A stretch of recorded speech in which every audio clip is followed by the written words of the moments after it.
said was that the book for India is not Quran or any other religious scripture, but Constitution. Now here is the meta thing.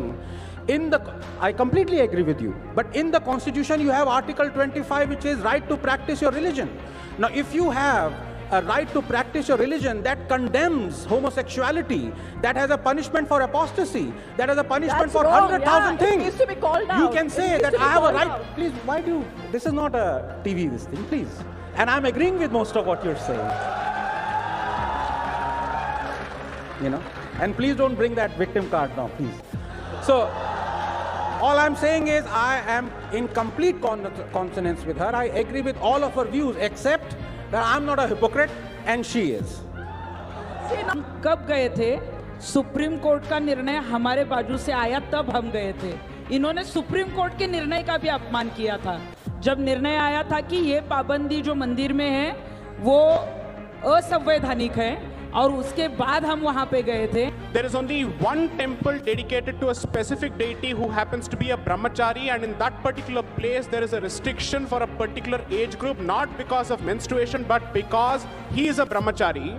And we are being told that that practice needs to be necessarily compared with untouchability, that needs to be compared with sati pratha, that needs to be compared with widow remarriage. Where is the sense of proportion in this debate? No, I'd like to add something. I'll have to finish my point. I'm not yet done, man. And I've been silent all along. It doesn't make a difference if India is a secular country or not. You know why? Because a place of worship is not a secular place. By definition, it is a religious place. Okay? So please do not apply secular logic to religious places, because you will not tolerate application of religious logic to secular places. Okay? तृप्ति जी, आपने जो बात बोली इसका काफ़ी ज़्यादा यहाँ पे एक रिप्लाई भी आया हुआ है। बार बार आपके बारे में कहा जाता है कि आप रिफॉर्म के पक्ष में नहीं हैं, आप वैंडलिज्म के पक्ष में हैं। क्योंकि सबरीमाला का जो केस है, इसमें जो डेटी है, जो देवता है, उसने कहा कि मैं शहर में नहीं रह रहा हूँ, मैं अपने सेक्रेट ग्रोव में शहर के सभ्यता के बाहर रह रहा हूँ, और जिसको मुझसे मिलने आना है वो मेरे नियम के अकॉर्डिंग आएगा। तो आप वहाँ पे जाके अपने नियम उन पे क्यों थोपना चाह रही हैं जब उन्होंने डिसाइड कर लिया उनको आपके साथ शहर में नहीं रहना है? ये रिफॉर्म है कि वैंडलिज्म है? सुनिए, हम कब गए थे? सुप्रीम कोर्ट का निर्णय हमारे बाजू से आया तब हम गए थे। इन्होंने सुप्रीम कोर्ट के निर्णय का भी अपमान किया था।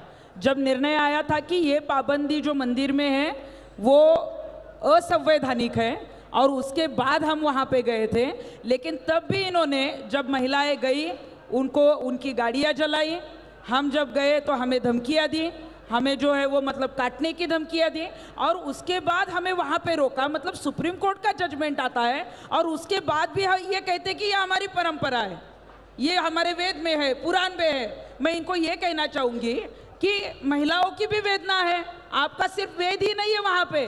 और सिर्फ वेद पढ़ना आसान है, अगर आपने किसी की वेदना को पढ़ लिया ना तो समझो ईश्वर को पा लिया। इसलिए महिलाओं की वेदना को पहले पढ़ना चाहिए। और ये जो कह रहे हैं ना परंपरा परंपरा, सती परंपरा थी, गलत थी, वो खत्म हो गई। बाल विवाह होते थे, वो खत्म हो गए। केश मुंडन की परंपरा थी, वो खत्म हो गई। और परंपरा ही अगर ये कहते हैं तो मैं इनको पूछना चाहूंगी, आपको बहुत ही अच्छी परंपराओं को लेकर आगे जाना ही है तो हम आपको सपोर्ट करेंगे। लेकिन आज अगर आप इस प्रोग्राम में आए हैं तो 100 साल पहले का जब नियम आप बता रहे हैं तो यहाँ पे आए तो आपको जी अर्थ से फोन पे कॉल आया था या कबूतर चिट्ठी लेकर आया था? क्योंकि कबूतर अगर चिट्ठी लेकर आया था तो 100 साल 200 साल की परंपरा हम मान सकते हैं। और ये यहाँ से गाड़ी से आए या बुलक कार्ट से आए हैं, ये भी उन्होंने बोलना चाहिए। अब मतलब जैसे समाज बदल रहा है, जैसे परिवर्तन हो रहा है, वैसे हमें चेंज होना चाहिए। और वहाँ पे अगर ऐसे कुछ गलत नियम होते हैं और वहाँ पे सुप्रीम कोर्ट का आदेश आता है, अभी भी सुप्रीम कोर्ट ने कोई पाबंदी लगाई नहीं है, कोर्ट के आदेश के ऊपर कोई भी स्टे नहीं है, फिर भी वहाँ पे महिलाओं को नहीं छोड़ा जाता। मतलब हम हमारा धर्म और अयप्पा स्वामी जी ने कभी कुछ गलत नहीं कहा है। उन्होंने बिल्कुल नहीं कहा है कि वहाँ पे 10 to 50 इयर्स की महिलाएं नहीं जा सकती। आपने कहा कि वेदना को पढ़ना ज़्यादा बेहतर है वेदों को पढ़ने से। सो इन लाखों जो महिलाएं थीं उनकी वेदना का क्या, जिन्होंने कहा कि मंदिर में प्रवेश नहीं होना चाहिए और जो सड़कों पे थी विरोध कर रही थी, उनकी वेदना के बारे में आप क्या इसके लिए कहेंगे? मैं कहना चाहूंगी कि जब लाखों महिलाएं विरोध कर रही थी, उनको हमने ये कहा था कि जिनको वहां पे नहीं जाना है आप मत जाओ। लेकिन लाखों महिलाएं जब 1 जनवरी 2019 को 30 लाख से ज्यादा महिलाएं जब ह्यूमन चेन करती है और महिलाओं को प्रवेश मिलना चाहिए इसलिए रास्ते पे उतरती है, तो उन महिलाओं की भी वेदना को पढ़ना चाहिए। अभिनव, मैं एक इनसे कह सकता हूँ। 1 मिनट। आप क्या कहना चाहती हैं कि कुरान गलत है जब वो कहती है कि औरतों को कैसे ड्रेस होना चाहिए? कुरान गलत है? नहीं, कुरान गलत नहीं है। अब क्या हो जाता है? कुरान गलत नहीं है, लेकिन अब सडनली क्या हो जाता है? सारा प्रोग्रेसिवनेस कहाँ चला जाता है आपका? नहीं, सुनिए, बोलिए। ये देखिए, कुरान के कुछ सारी नियम हिम्मत हैं। कहाँ गई? मैं जो सवाल को आपसे पूछता हूँ। हमारे पुराण के नियम है, उसमें बदलाव लाना चाहिए। उसमें बदलाव लाना चाहिए। मैं- उसमें अपने आप बदलाव आएगा। हजारों आनंद, हमारे आनंद, यहाँ let पे me भी ask this बदलाव question. मैं लाना आपसे चाहिए। कह रहा हूं कि कुरान में अल्लाह ने कहा है कि एक भी शब्द, एक भी चीज इट इज ऑल इनवायलेबल, आप चेंज नहीं कर सकते। अभी मैंने आपको 3 कुरानिक वर्सेस बताई हैं जो कि माइन्यूटली कह रहा है कि how should women dress. Why don't you से इट इज रॉन्ग? नहीं, लेकिन उसमें जो है वो बदलाव आना चाहिए और इसीलिए it is so easy to expose the hypocrite. नहीं, तृप्ति ये जी, मैं देखिए आपसे- कि मैं आपसे ये सवाल अभी सरल करता ट्रिपल हूं। तलाक का मुद्दा है। आनंद जी, ट्रिपल तलाक is not in Quran. यहाँ पे जो बात निकल के आ रही है कि अगर संविधान से धार्मिक किताबें हों, चाहे वो वेद पुराण हो या कुरान हो, उसमें कुछ विरोधाभास होता है, तो किसको बदलना चाहिए, किसको कंसेशन देना चाहिए? देखिए, मेरी जो कुरान और गीता बाइबल जो है कॉन्स्टिट्यूशन ऑफ इंडिया है, वो मेरा संविधान है। And I think there is nothing above the constitution of India. तो अभी आपको पता होना चाहिए कि जो 5 बेंच जो जजेस का था, जो इस केस को देख रहा था, सबरीमला, अभी 2020 में एक 9 बेंच कॉन्स्टिट्यूट हुई है, that also by the chief justice of India. तो जितने भी पेटिशंस हैं कोर्ट में, whether it's about women wanting to enter mosques or whether Parsi women wanting to enter the place of worship, that whole, the judges, dissenting judges and the judges for it are all going to be changed. तो एक ये new perspective, नए नज़रिए से देखा जाएगा। जितने भी पेटिशंस हैं between faith and the right to pray, मैं बता रही हूँ, फेथ और राइट टू प्रे में ये डिसीजन बहुत महत्वपूर्ण, ये एक सवाल उठा है और इसका निर्णय जो है अदालत लेगी, सुप्रीम कोर्ट ऑफ इंडिया। क्योंकि अभी बिफोर पर्सनल लॉज आता है हमारा कॉन्स्टिट्यूशन, संविधान। हमारा संविधान तय करेगा और वो निर्णय लेगा कि whether a woman 10 to 50 years can enter a religious place or whether she can enter a mosque or the Parsi place of worship. So I think our Samvidhan is supreme. Let me come to Sai Deepak. Sai Deepak, the point Rahul is talking about. See, all across the world, the left has the concept of safe spaces, right? And the right always mocks that concept of safe spaces. But the argument which you are advancing, is it not an Hindu version of safe spaces, or the right-wing version of safe space, which is a traditional place, and you are basically arguing the same left-wing argument in a more sophisticated language, maybe? See, I don't wish to get into the left versus right debate because I don't see myself as part of the right wing. I see myself as part of the Indic wing. I don't believe that there is a concept of right wing in India. Second, let me be blunt.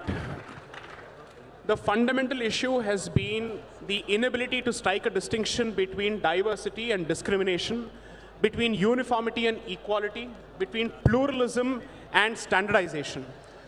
I have seen over the course of this debate and several debates repeated references to untouchability, to sati and whatnot. There is only one temple dedicated to a specific deity who happens to be a brahmachari, and in that particular place there is a restriction for a particular age group, not because of menstruation but because he is a brahmachari. And we are being told that that practice needs to be necessarily compared with untouchability, that needs to be compared with sati pratha, that needs to be compared with widow remarriage. Where is the sense of proportion in this debate? No, I'd like to add something. I'll have to finish my point. I'm not yet done, ma'am, and I've been silent all along. It doesn't make a difference if India is a secular country or not. You know why? Because a place of worship is not a secular place. By definition, it is a religious place. Okay? So please do not apply secular logic to religious places, because you will not tolerate application of religious logic to secular places. Okay? Okay, my only... I'm not done. I'm not done. I'm not done. Please hold on.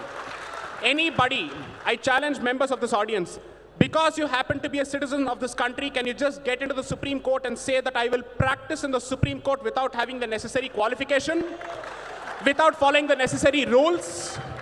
Because then your argument is going to be, no, but when the Supreme Court comes out with rules, these rules are meant for everyone, there are not separate rules. Fantastic. Then why don't you recognize the fact that when it comes to the Hindu faith, it believes in diversity of spaces. There are specific spaces which are dedicated to a specific form of energy, and there are specific spaces which are open to everyone. If this particular faith's diversity is finished through the weaponized form of equality, which is nothing but standardization, I'm sorry to say it will result in unwarranted Abrahamization of the Hindu faith, and it will lose its originality, which I think is against the concept of Article 25 and 26. I'll just make one final point. You know, it's always possible to muddle the entire argument and muddle the entire issue by comparing it with something very, very bad or terrible. Nobody has been able to ask, or let's say answer the specific question. When you say that this temple does not allow women, and it has a problem with women, it is based on misogyny, it's based on patriarchy, I want to ask each of these people, what do you know about the temple before you have made that comment? What have you read before you have made that comment? Are you saying that you know better than centuries of people who have actually worshipped at the temple and who have practiced that particular faith? Unless and until you have a specific position, kindly don't make yourself the representative of the entire female community. You're not. Second, you can't speak on behalf of believers, you can't speak on behalf of the deity, you can't speak on behalf of the temple. To put it in the language of Game of Thrones, you know nothing, Jon Snow. Thank you. What he's talking about is a very important point, that India being a secular country, or constitution being secular, does not matter for the religious spaces, because they have their own identity, and the secularism by its own concept should respect that identity. How do you respond to that? See, it should become that when it's a question of my faith, then it's tradition. However, when it's a question of someone else's faith, I am fighting for gender parity. No. There should be no duplicity in this, because if you're talking about equity, which means equal opportunity, you cannot deny women from entering any place or any institution, or for that matter, Dalits. Just because an esoteric tradition says you cannot allow that, because I feel the only way forward is evolution, evolution, and evolution. Otherwise, we would still be in the cave era if we did not believe in evolution.